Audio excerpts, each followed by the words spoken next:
बीरबल की मनोविज्ञान। राजा अकबर का दरबार हमेशा न्याय और ईमानदारी का प्रतीक रहा करता था।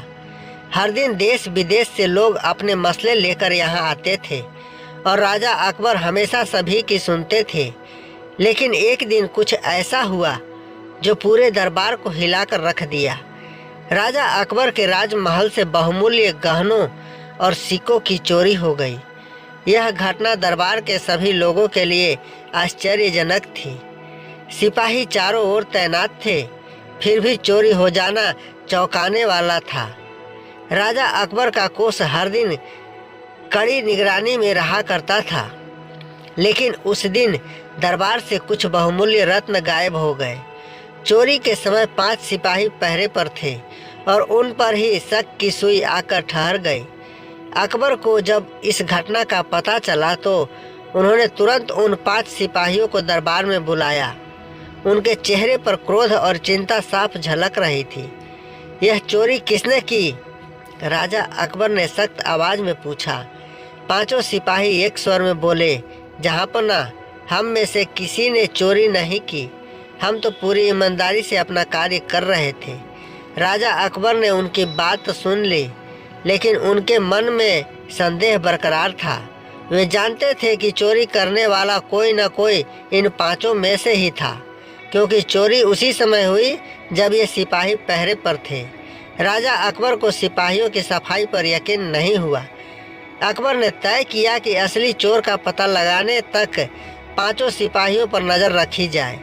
इन मामले की तह तक जाना जरूरी है। अकबर ने गहरी आवाज में कहा, जब तक चोर का पता नहीं चलता मैं किसी को नहीं छोड़ूंगा। राजा अकबर का आदेश था कि कोई भी सिपाही दरबार से बाहर नहीं जाएगा।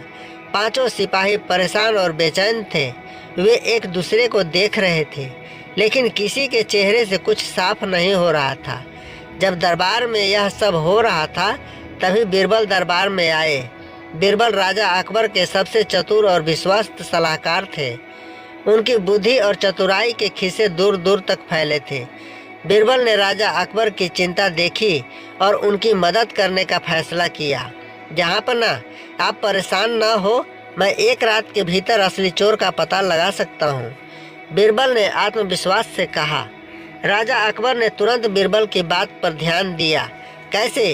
क्या तुम्हारे पास कोई योजना है? राजा अकबर ने पूछा। बीरबल मुस्कुराए और बोले, जी हाँ जहाँपना, लेकिन इसके लिए मुझे इन 5 सिपाहियों को एक खास उपाय बताना होगा। बीरबल ने 5 सिपाहियों को एक एक लकड़ी दी, जो देखने में साधारण लग रही थी, लेकिन बीरबल ने इन लकड़ियों के बारे में एक खास बात बताई। यह साधारण लकड़ी नहीं है, बीरबल ने गंभीर स्वर में कहा। यह जादुई लकड़ी है। इसमें एक खास शक्ति है। जो भी चोर होगा उसकी लकड़ी अपने आप 2 इंच छोटी हो जाएगी, और मैं यह बात कल सुबह पता करूंगा। इसलिए आप सब अपनी लकड़ी रात भर अपने पास रखें। 5 सिपाही हैरान थे। उन्होंने बीरबल की बात मान ली और लकड़ियां अपने पास रख ली। दरबार के सभी लोग भी इस योजना को जानने के लिए उत्सुक थे।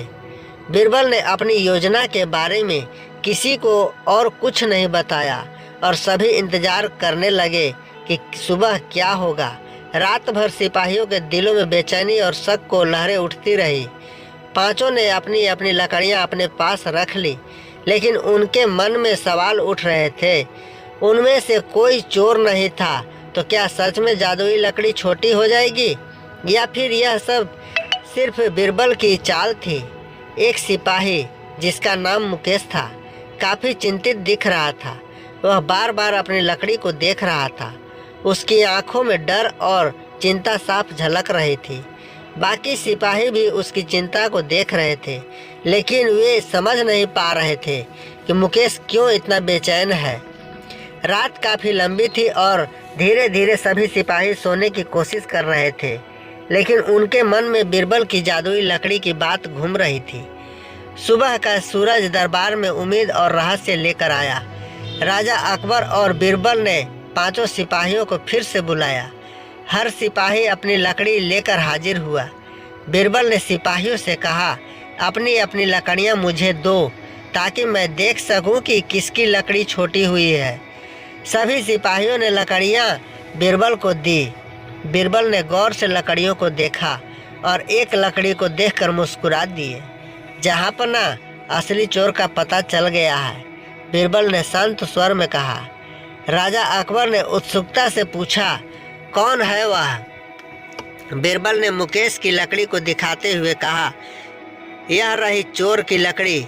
यह लकड़ी छोटी नहीं हुई, बल्कि यह सिपाही खुद इसे काटकर छोटा कर गया, क्योंकि उसे डर था कि उसकी लकड़ी जादुई तरीके से छोटी हो जाएगी। मुकेश का चेहरा शर्म और भय से सफ़ेद पड़ गया। उसने झुककर राजा अकबर के सामने अपनी गलती मानी और बताया कि उसने ही चोरी की थी। बाकी सिपाही चौंक गए। राजा अकबर ने तुरंत मुकेश को दंड देने का आदेश दिया और चोरी का सामान बरामद करवाया। बीरबल की इस चतुर योजना से दरबार के सभी लोग आश्चर्यचकित हो गए। यह कोई जादू नहीं था, बल्कि बीरबल की मनोविज्ञान पर आधारित चाल थी। उन्होंने यह समझ लिया था कि असली चोर डर के मारे लकड़ी को छोटा कर देगा। राजा अकबर ने बीरबल की तारीफ करते हुए कहा, तुम्हारी बुद्धिमानी और चतुराई हमेशा की तरह बेमिसाल है। तुमने इस मुश्किल को इतनी आसानी से सुलझा लिया। बीरबल ने मुस्कुराते हुए कहा, जहाँपना, यह तो आपका आशीर्वाद है। इस कहानी का भाग 2।